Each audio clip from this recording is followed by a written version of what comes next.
This is Tom Duty, middle-aged American living in New Jersey near the Lincoln Tunnel. If you were to visit my website, you'd type Howdy Doody into Google. You'll find the correct spelling of the famous puppet. And then type Tom Duty in a Google search for my site. I'll be reading from the Wall Street Journal. Democratic rep Elijah Cummings has died at 68. This is news today. He was born in 1951 and he died today, or his death is in the news today, October 17th, 2019.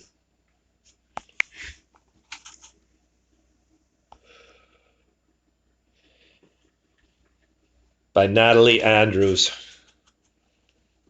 Maryland Representative Elijah E. Cummings, a longtime advocate for civil rights and a leader in the Democratic caucus who led multiple investigations into President Trump, chairman of the House of Oversight Reform Committee, has died. Mr. Cummings died early Thursday at Gilchrist Hospice care due to complications from long-standing health challenges. According to a statement from his office, he was 68. In service in Congress since 1996, Mr. Cummings was a well-respected leader in the Democratic caucus, whom new members often look to for guidance. He was a powerful orator. He could quell dissent in his committee hearings or unify Democrats. Mr. Cummings was born January 18, 1951, to a family of former Southern sharecroppers who grew up in racially divided Baltimore. As a child, he integrated a local swimming pool where white people threw bottles and rocks at him in protest. In Congress, he advocated for poor in his majority black district, which just over half of the city of Baltimore and most of the affluent Howard County. Mr. Cummings served in the Maryland House of Delegates for 14 years, rising through the ranks to become the first African American in Maryland history to be named Speaker pro tempore. He won his congressional seat in a special election in 1996 to succeed Representative Kweisi Mfume, who left the seat to lead the NAACP. In Congress, he was named to the House Oversight panel and became a powerful voice in opposing corruption. He was the House's crusader for making government work better and holding public officials accountable when they failed the American people. His memory will long endure and guide us in pursuit. House Majority Leader Steny Hoyer said in a statement. In 2016, Mr. Cummings was a senior Democrat in the House Benghazi Committee. He was called nothing more than a taxpayer-funded effort to bring harm to Hillary Clinton's campaign for president. Former South Carolina Republican Representative Ted Gowdy, who led the Benghazi Committee, praised Mr. Cummings on Twitter as one of the most powerful, beautiful, and compelling voices in American politics. "We never had a crossword outside of the committee room," he tweeted. He had a unique ability to separate the personal from the work. The story of Elijah's life would benefit everyone regardless of political ideation. Mr. Cummings met Mr. Trump just once in a meeting about prescription drug pricing when he said he was hopeful the two could address high drug costs. Mr. Cummings later recalled saying, Mr. Trump, you're now 70-something. I'm 60-something. We'll soon, you and I, will be dancing with the angels. The thing is that I need to do is figure out what we can do, what present can we bring to generations unborn.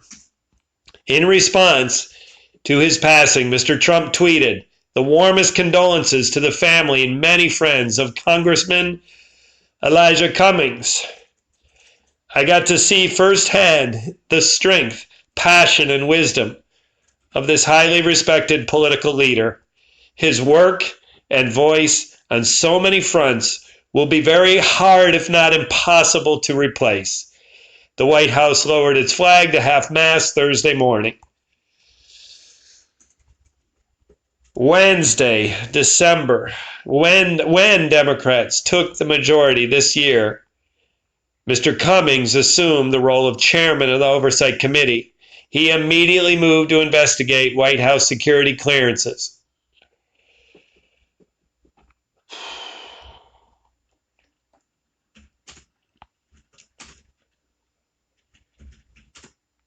The administration's policy of separating children at the border and prescription drug prices.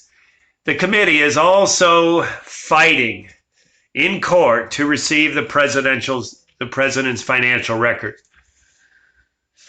At the time of death, Mr. Cummings was embroiled in a conflict with Mr. Trump, who is responsible to the investigations led by the Oversight Committee, called Baltimore a rodent-infested mess with no human being would want to live. Mr. Cummings replied that government officials must stop making hateful, incendiary comments that serve only to divide and distract the nation. Instead, he said, the country needs to work to end mass shootings, white supremacy, and domestic terrorism. Those in the highest level of the government must stop invoking fear, using racist language, and encouraging reprehensible behavior, he said in an August speech in the National Press Club. It only creates more division among us and severely limits our ability to work together for common good. Mr. Cummings also took time to mentor new freshman lawmakers, including Rep. Alexandria Ocasio-Cortez of New York, Ayanna Pressley of Massachusetts, and Rashida Tlaib of Michigan. He makes the country better. You want to be on his team, Ms. Ocasio tweeted, when speaking about interviewing with the chairman to serve on his committee. In Congress, Mr. Cummings was a firm defender of Baltimore and its inner city residents, an advocate for much debate, approaches to help the poor and addicted, such as needle exchange program as a way to reduce the spread of AIDS. He was known to commute back and forth from Baltimore to Washington every day. In 2015, he gained national attention when he used a bullhorn on the streets of Baltimore to plead for calm during riots that erupted after the death of Freddie Gray, a young black man who died while in police custody. He was chairman of the Congressional Black Caucus, 2003 to 2004, and he was an early supporter of Barack Obama's presidential bid of 2008. Word of Mr. Cummings' death drew condolences from Democratic and Republican lawmakers Thursday morning. My heart is broken. A tearful Rep. Debbie Wasserman Schultz, a Democrat of Florida, said in CNN, describing Cummings as a friend and mentor. Elijah Cummings has unmatched integrity, wisdom, said the Congresswoman, a member of the House Oversight panel. You could spend 5 minutes with Elijah Cummings without feeling impacted deeply by his guidance, by his values. Mr. Cummings was friends with numerous GOP lawmakers and had a particularly close relationship with Mark Meadows, a friend of Mr. Trump who has also served in the Oversight Committee. There was no stronger advocate and no better friend than Elijah Cummings. I am heartbroken for his wonderful family and staff. Please pray for them. Mr. Meadows tweeted, I will miss him dearly. This is reported by Wall Street Journal, written by Natalie.Andrews. Corrections and amplifications. An earlier version of this article included a photo, September 10, 2019, that was Representative John Lewis at Emancipation Hall, the Capitol. The photo, captioned incorrectly, was a picture of Elijah Cummings. Quite honestly, the offensive statement of all black men look alike is not true, but these men, John Lewis and Elijah Cummings, to me, looked similar, roughly in age and the shape of their face and, of course, the color of their skin. This has been Tom Duty, middle-aged American, living in New Jersey near the Lincoln Tunnel. If you were to visit my website, you would type Howdy Doody into Google. You'll find the correct spelling of the famous puppet. You then combine Tom Duty in a Google search for my